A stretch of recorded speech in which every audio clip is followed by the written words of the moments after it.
Hi folks, and welcome to the Meaningful Money Podcast. This is Season 18, Episode 3.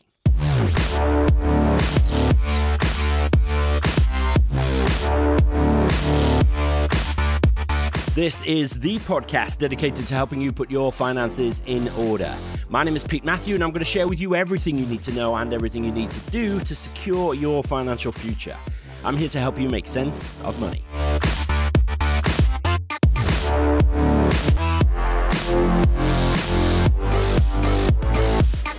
Here we are once again. Thank you so much for joining me. You know, so much information on the internet and anyway, really about personal finances focuses either on, the raw basics of budgeting and debt elimination, just as I've done here in the past couple of weeks, or on the more sort of sexy stuff of investing and wealth building. Hardly anybody talks about building a foundation which supports all of that stuff. This is just so important because without it, everything else we talk about can just be wiped away in no time at all. So why would you leave that to chance? So today, folks, is the ultimate guide to wealth protection.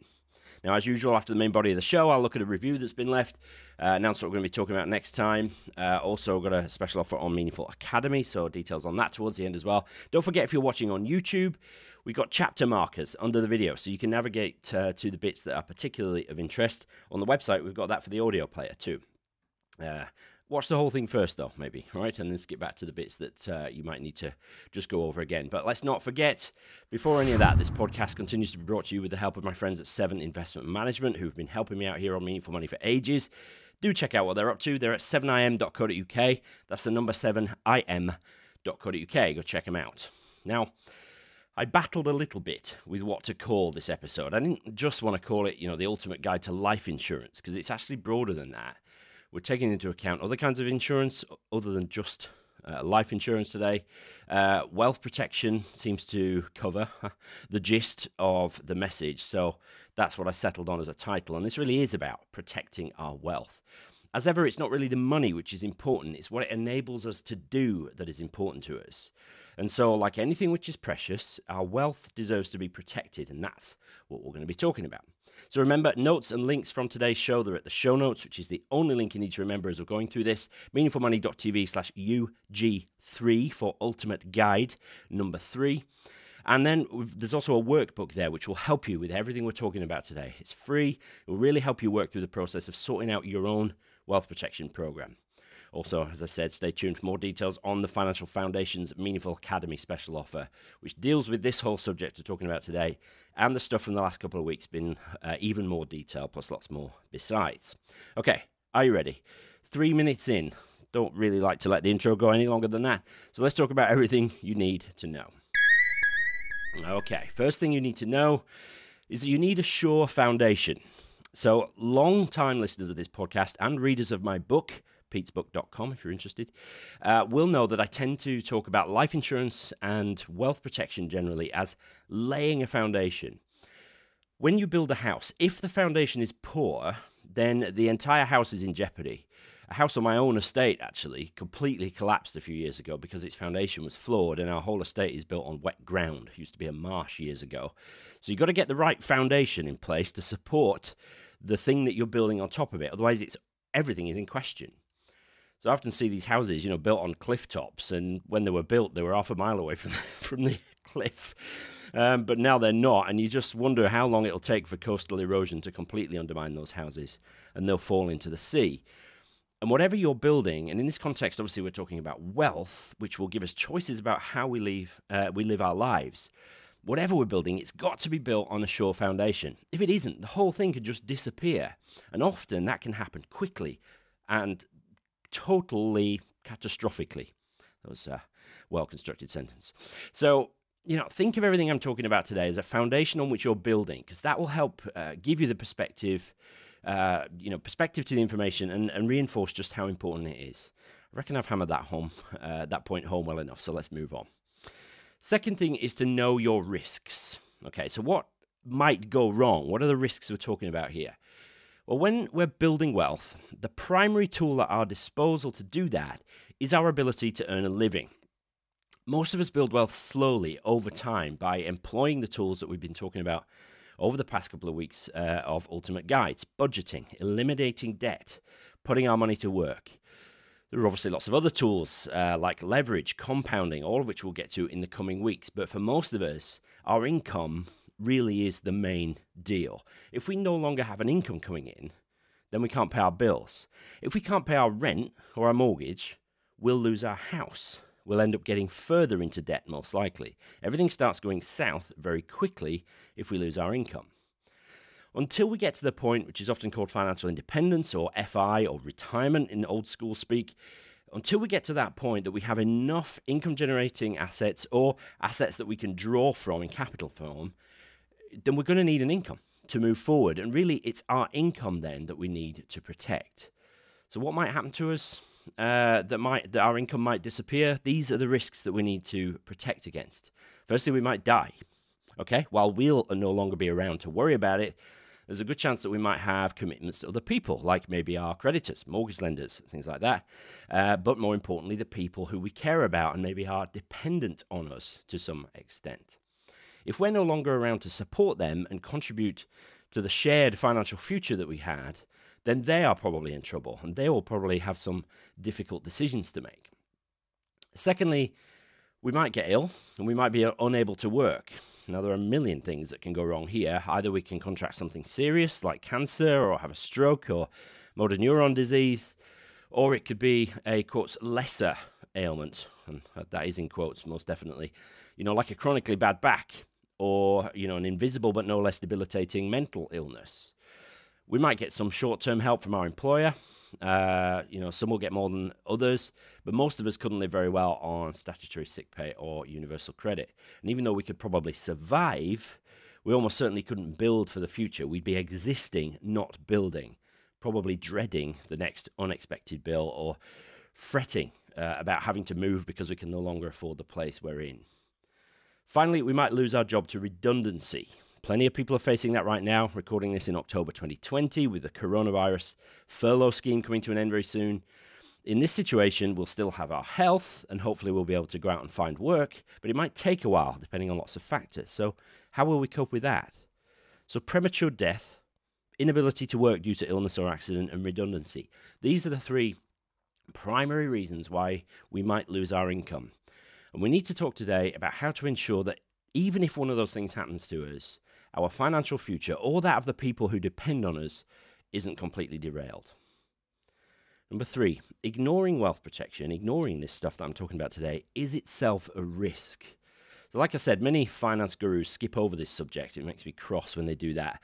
But that also means that lots of ordinary folk skip over it too. It's just, let's face it, insurance, which is largely what we're talking about today, is not something any of us is eager to spend money on. We pay all insurance grudgingly, hoping that we never need it. But if we do need it, we're glad it's there. So as a financial advisor of 20 years, it can be hard to sell people on the benefits of life insurance and other kinds of policy. But I've been doing my job long enough to have some stories. So like the client who lost his wife suddenly, client of my firm here, lost his wife very suddenly just in the past few months. They've got 2 children under 10 years old.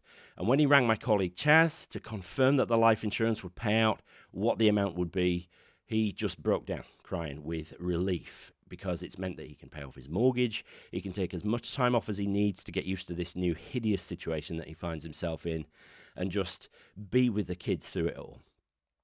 On the other side of the coin, there's a time I had a client couple who were divorcing.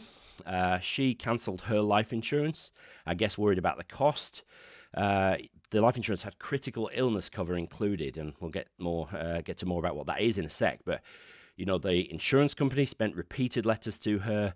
We left messages on her answer phone, tried her on a mobile, sent tons of emails checking, did you mean to cancel the direct debit? If you leave it like this, the policy will fail. And we never had a response, so the policy did lapse. 4 weeks after the lapse date, she was diagnosed with breast cancer. That policy would have paid out £400,000. She rang and begged us to see if a claim would be honoured, but there was nothing we could do. The insurance companies give a period of grace, but once that's over, it's no dice. And that was a bad day for me. I wept like a baby, but it was a much worse day for her. So choosing not to protect your wealth by laying a sure foundation of insurance is a risk. You're essentially challenging the universe to a game of Russian roulette, right? It might pay off, but it might not. And that in itself is something you're going to have to reconcile yourself with. When we talk about investing, advisors like me, we often talk about capacity for loss. In other words, how much can you afford to lose without it affecting your financial planning aims? That should inform how your money should be invested to a point. But we often don't use the same language for insurance. So how dependent on your income are you? How long could you afford to lose your income for? This is a key question to answer. Okay, so we're building a foundation by protecting our income, which is the primary tool in our wealth building kit. And choosing whether or not to take out insurance is a risk. You are gambling on things that generally you can't control. Remember those things as we now look at everything you need to do. Okay, so first thing we need to do is to start by quantifying the risk and understanding just how exposed we are to the potential loss of our income. Now, to understand that, we're going to need to take a bit of a mental journey. It's not really a fun one either. But if you have a budget or you know exactly what your costs are each month, then you can easily work out how long you could live for if your income stopped tomorrow. Just divide your current easily accessible money, so that's money you've got in bank accounts, premium bonds, other investments maybe.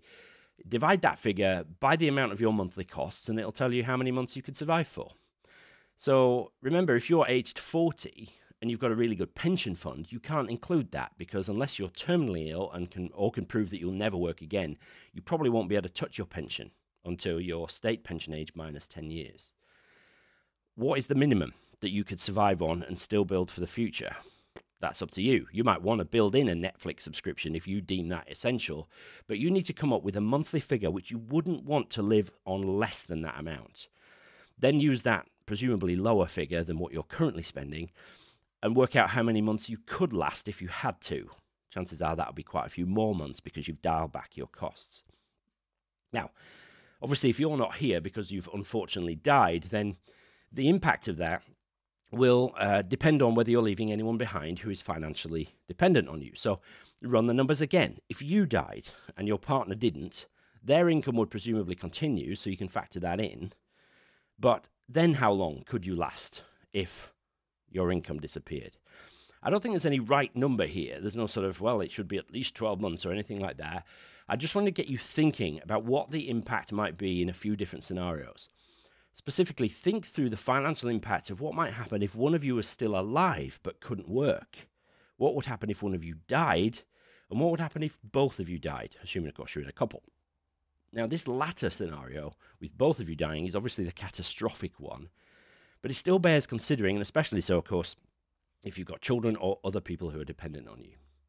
So take a bit of a mental leap and quantify just how exposed you are. How long could you survive without one or both of your incomes? Number 2, maintain a solid emergency fund. Now, we've talked about an emergency fund a bit over the past couple of weeks. An emergency fund is an amount of money, usually adding up to somewhere between 3 and 6 times your minimum monthly expenditure. And you keep that sum ready and available as a buffer, really, between you and whatever life throws at you. And this is an essential part of your wealth protection foundation because it does a couple of jobs. Obviously, it shields you against having to either A, get into debt to pay an unexpected bill, or B, take money out of a place where it's growing for your future if a large-ish unexpected cost occurs. So if the car completely fails its MOT and it needs quite a bit of work to get back on the road, you've got the money there to do that. Or the other example I always use is if the boiler blows up, it's usually a few £1,000 to sort of get that sorted. You can pay for that. Your emergency fund isn't a Christmas fund, it's not a holiday fund, it's an emergency fund and should be used for that purpose only. Now, the second thing it does is it allows you to defer benefits from insurances, specifically income protection insurance, because you don't need to insure the first few months' worth of lost income. You've got it covered already by your emergency fund. So that's an important point. And finally, it means you don't even have to think about buying unemployment insurance. I really do hate unemployment insurance. Now, I do confess it's a while since I had anything to do with that scene, but I don't think that much has changed. Unemployment insurance generally pays out for a maximum of 1 year if you're made redundant. It's very expensive for the level of cover, return that you'll get off it, and it's notoriously difficult to claim on. Now, if there is even a sniff of anything wrong with your employer at the time of taking out the cover, you just won't get the cover, or you won't be able to claim. Having 6 months of minimum monthly expenses in an emergency fund means you just don't need to waste money on crap insurance. If you're worried about redundancy now, and I know many people are, ideally you should be building that emergency fund to even more than 6 months of cover if you can. I know it's not easy. The emergency fund really is your first line of defense against the universe throwing something unpleasant at you. Without it, you're just unnecessarily exposed. If you don't have an emergency fund, it is your first job. Listen back to last week. We talked about it then, and the week before, actually. If you've got no money in the bank, but you're investing monthly into, I don't know, an ISA, stocks and shares ISA, or Bitcoin or something, I suggest you stop that for a bit and build your emergency fund. It isn't sexy, but it's super important. The single most often heard comment in my email inbox over the past few months of this coronavirus crisis is that people are really glad they had an emergency fund in place. Si la merde frappe la ventilateur, you'll be glad you had one in place too. Just keeping my iTunes clean rating there by slipping into some very dodgy French.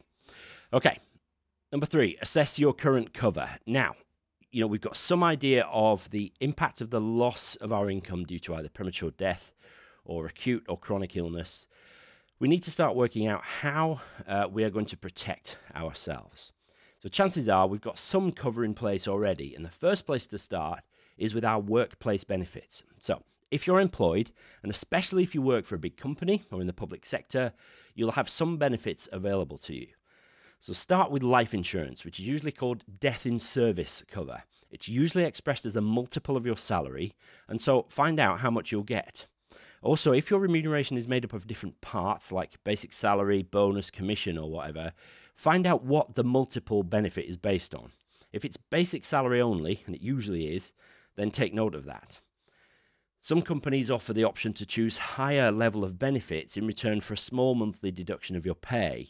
It's kind of a subsidized life insurance program. Definitely find out if that's available to you so we can work with it in the next step. Next, ask about sick pay. Specifically, you want to know how much you'll be paid for and for how long, right? How much you will be paid and for how long. There you go. Some public sector workers will get 6 months full pay followed by 6 months half pay, for example. Smaller private companies might only offer a week's sick pay. Again, write down the benefits that are available to you in your circumstances so that we've got them to hand. And if you're in a couple, obviously do this for both of you.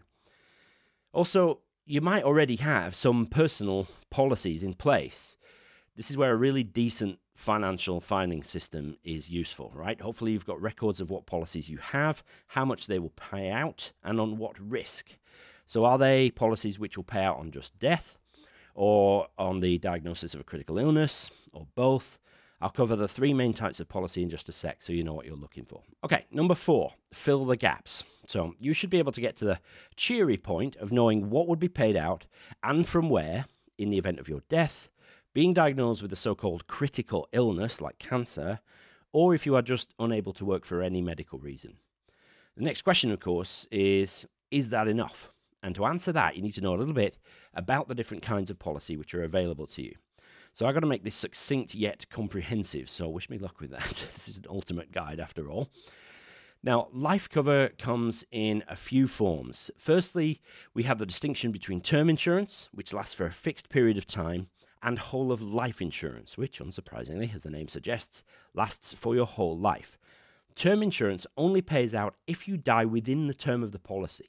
So, if it's a 20-year term and you unfortunately die the day after the policy expires, tough luck.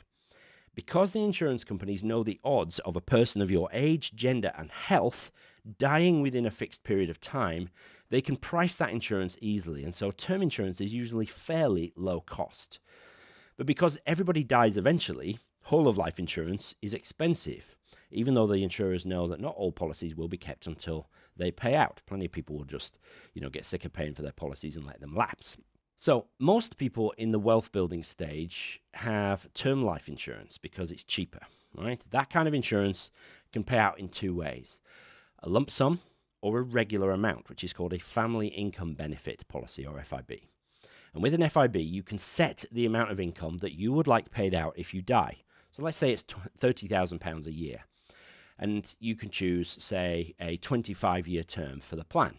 Well, if that's the case, so you've chosen 30 grand a year benefit, 25-year term, if you die after 10 years, then that £30,000 benefit will be paid to your family for the remaining 15 years of the plan. It's not 25 years from the date of death, okay, but from the start of the plan, right? So that's life insurance. You die, it pays out. The forms and the way of payout, a couple of different options there, but generally it's pretty simple. Next up is critical illness insurance, and this is almost always a term insurance, so for a fixed period of time, and is usually paid out as a lump sum. There is a list of specified illnesses for each policy, and if you're diagnosed with one of those, and if you survive for a period, usually about 14 days after diagnosis, the policy will pay out the sum insured. So the list of illness includes things like cancer, heart attack, stroke, multiple sclerosis, motor neuron disease, loss of limb, paralysis, and other things. But as you can imagine with insurance, there are precise definitions, and particularly with something like cancer, where we've got loads of different types and degrees of severity. Critical illness cover is quite expensive. You're more likely to get cancer and survive these days than you are to die of it. So you're more likely to claim on a critical illness policy than you are a life insurance policy. You can also get policies which cover both life and critical illness, usually whichever comes first.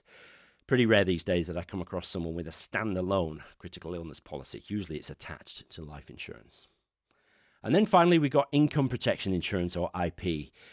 These policies work so that if you are unable to work for medical reasons, then the policy will pay out the amount that you have chosen from the point that you're unable to work until the end of the policy. So it's term insurance again. There are a couple of other things you need to know, though, about these plans. Firstly, the definition of being unable to work can be quite tightly defined, and it might depend on what you do for a living.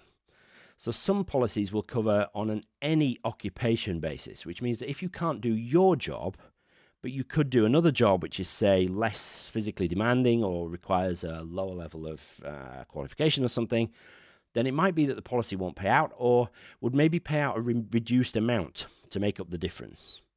An own occupation basis means it will pay out if you can't do your job, full stop. And that's obviously a better class of policy. There's also a deferment period, which is a waiting period between you being unable to work and making a claim and the policy starting to pay out. This is where your emergency fund comes in handy, right? A longer deferment period means you're less likely to claim, which means that premiums are lower. So having 6 months worth of emergency fund might mean a considerable saving on the cost of your income protection insurance, as we talked about earlier. Now, if you've got sick benefits from work, you could set your deferment period to start, after that, and after your emergency fund is likely to have been mostly spent down, which will make the insurance even cheaper again. So if you've got 6 months benefits from work and, 6 or 8 months worth of money in an emergency fund, you could probably take out an income protection policy that doesn't kick in for a year. It'll make it very much lower cost. Now, you can't insure 100% of your pre-illness income, unfortunately. You're limited to about 65 to 70% depending on the insurer, but income protection policy benefits are not taxed, so 65% of your old gross pre-tax income will probably be about 90% of your net income if you're a basic rate taxpayer. So knowing what you can insure for and knowing the benefits that you currently have from work and policies that you already own, you can start to fill in the gaps. How much would you like to have paid out to your family if you die? A lot will depend on how much you owe, how much you want to provide. A lot will depend on your budget, crucially. If you're thinking that all this is a lot of work, how on earth am I supposed to get my head around all this? I have a calculator that you can use to do the maths for you. It will give you some suggested amounts. You will need details of your existing cover, but it will help you prioritize and come up with an idea of how much cover you might benefit from. So the calculator is at the show notes, meaningfulmoney.tv/UG3. Okay. From there, you might need to look into getting some more cover. And I've got an arrangement with a company called LifeSearch that I'll come back to in just a few minutes. Okay, how are we doing? We're sort of 20 odd minutes in here. Number 5, prioritize your needs and find a balance. When you look into the cover you might like to have and then price it up either by seeking advice from somebody like LifeSearch or seeing an advisor or using a comparison website, it might be the case that the cost of your ideal insurance program is more than you want to pay. Quite likely, actually. And if that's true, you're going to need to prioritize. So generally, life insurance comes first. That's particularly true if you have debt. It would be really good to have the debt paid off if you die. If you've got dependents, you might want to provide more money than just paying off the debts that you owe. They're going to lose your income, remember, so some provision for that would be good. Next in the priority list is income protection. Remember me banging on at the beginning about the power of your income to build wealth. It's your primary tool. Well, the chances are you're going to be alive, not dead, okay? Mercifully, we're most of us quite likely to survive for quite a long time, and certainly for all of our working life.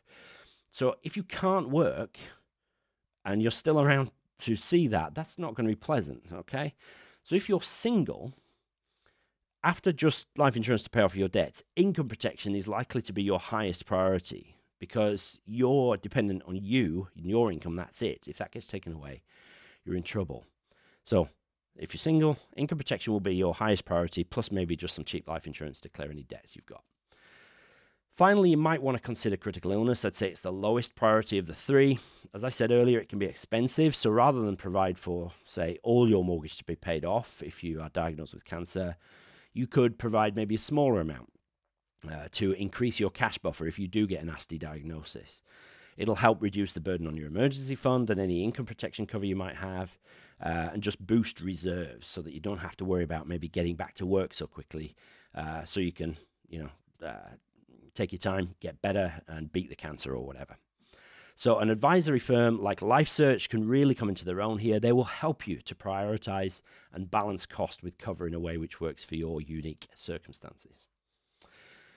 Okay, number 6, review regularly. So eventually you're going to come up with a program of wealth protection which meets your needs and is within budget. All right, you can tick it off your list, call it a job well done, and get on with your life. While that's true, you also need to keep your wealth protection program under review, but this needn't be onerous. I suggest that once a year, you make a date in your calendar to review your finances generally, and this would be a part of it. Best example of this actually came from my brilliant interview with J.L. Collins, author of The Simple Path to Wealth, and his annual day for reviewing all of his finances is his wife's birthday. I kid you not. She must love him very much. But whatever day you choose, put it in your diary and review things generally. But when it comes to your wealth protection, you want to be quickly revisiting the process that we've gone through together. Double check your current provision. Has it changed? If you've had a pay rise, your work benefits will have increased. If you've moved jobs, they might have changed altogether. If you've paid off your mortgage or other debt, you might not need the level of cover that you've got currently. If you've moved house and taken on a bigger mortgage, you might need more. It'll be a lot less strenuous process than the first time you go through it, but it's definitely worth doing. I talk a lot about being intentional on this podcast, and this is a great example. Rather than just setting and forgetting your wealth protection program and letting it drift and not looking at it for 10 years, you're staying on top of things, always making sure the program you've got is fit for purpose. So review regularly. And that's essentially it, really. Identify your risks, understand your current benefits, fill the gaps. But we can't talk about life insurance in an ultimate guide without talking briefly about trusts. Now, a trust is a kind of legal box, all right? You put things in a trust, like life insurance policies.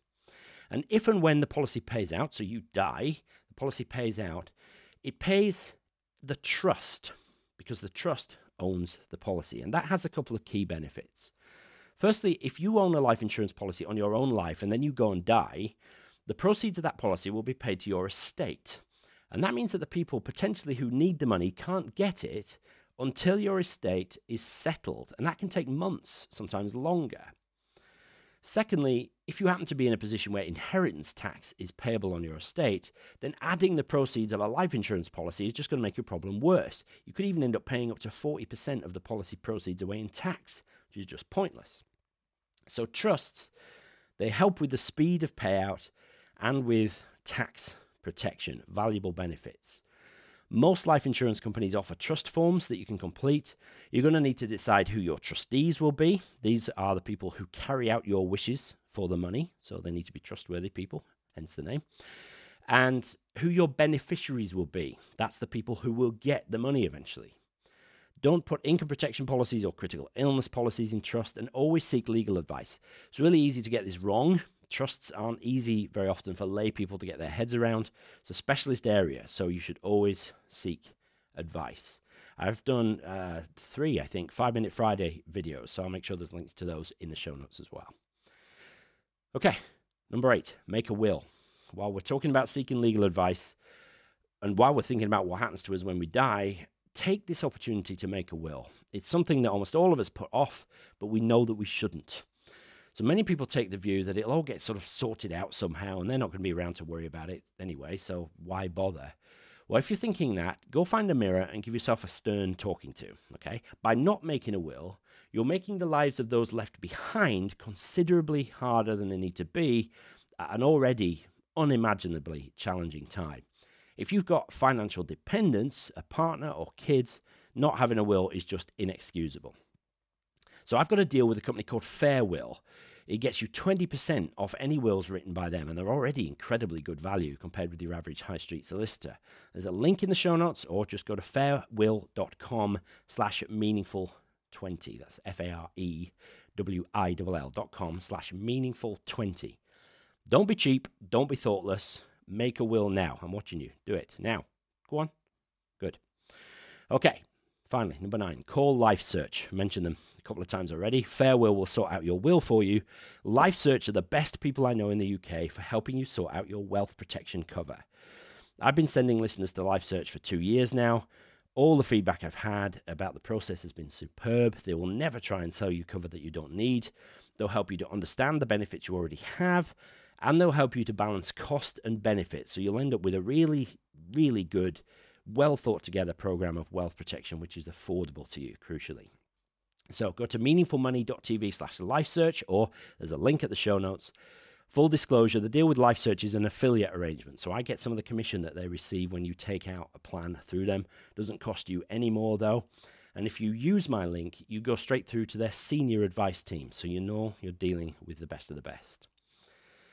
Okay, hopefully I've hammered home just how important this is. You just cannot gamble with your financial future.